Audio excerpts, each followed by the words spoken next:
Now I'm going to prove to you guys the power rule. The power rule is basically the derivative of the power function, which is x to the power of n.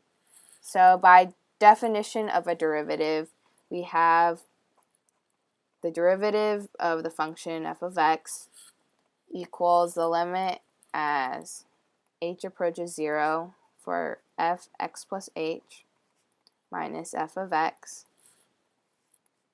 divided by h. And in this case, we have the limit as h approaches 0 for x plus h to the power of n minus x to the power of n divided by h. And using binomial expansion, we have the limit as h approaches 0 for n 0 times x to the power of n plus n choose 1 times x to the power of n minus 1 h plus dot dot dot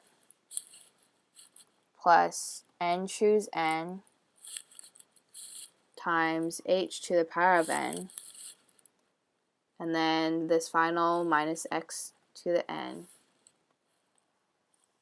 all over h.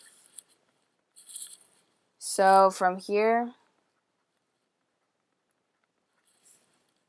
since this is equal to x to the power of n, we can cross these out. And then when we factor out an h, we get n choose 1 times x to the n minus 1 plus dot dot dot plus n choose n h to the power of n minus 1. And once again, by definition of limit, h will not equal 0.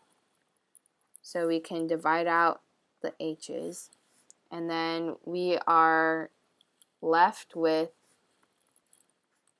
n choose 1 times x to the n minus 1 because h is approaching 0, so this will approach 0.